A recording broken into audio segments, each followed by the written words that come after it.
Forest measurements is a science unto itself, but in this video, we're just going to focus on some basics.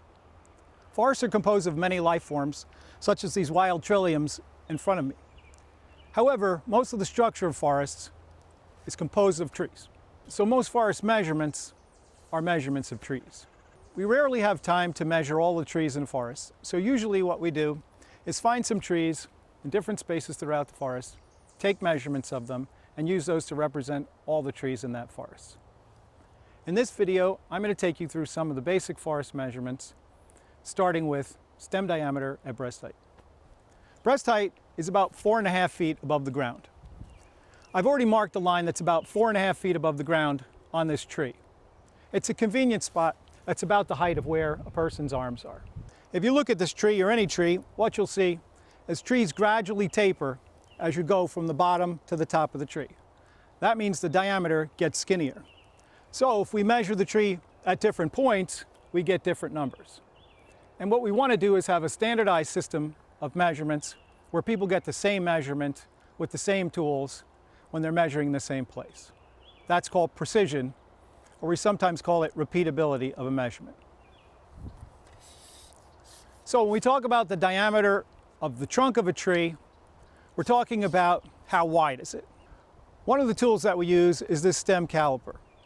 A stem caliper is basically a ruler that has two arms that can grip either side of the tree. So now that we know where breast height is, 4.5 feet above the ground, I'm going to show you how I approach the tree.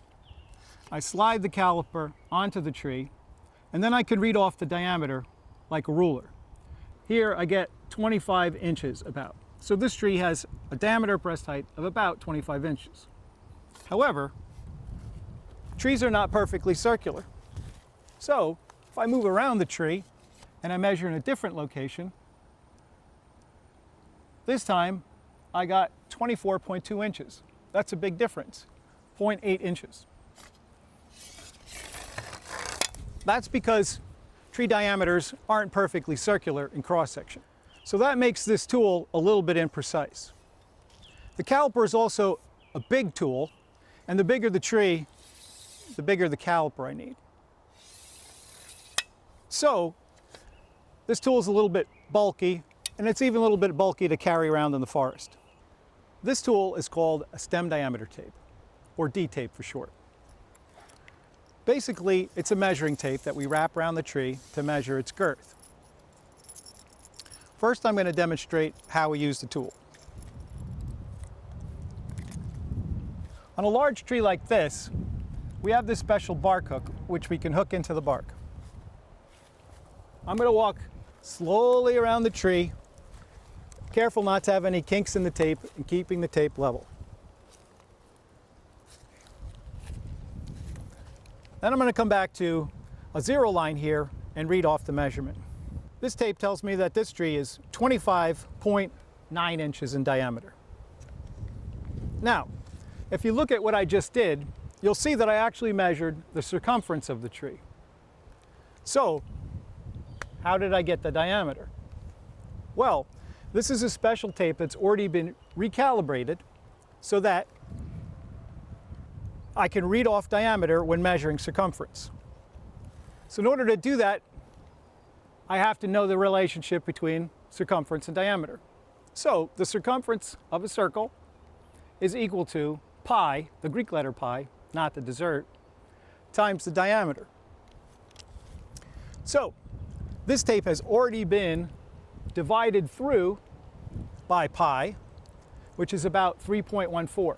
So if you look closely, you'll see the difference between 25 and 26 inches here is not 1 inch.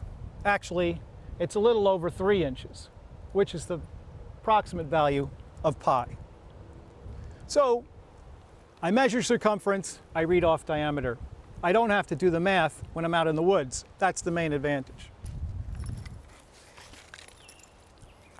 The diameter tape is a really nice tool because it fits conveniently in our pocket, and also because wrapping around the tree enables us to average out all the different measurements we would get if we took a caliper. So the diameter tape is usually the preferred tool for measuring tree diameter at breast height.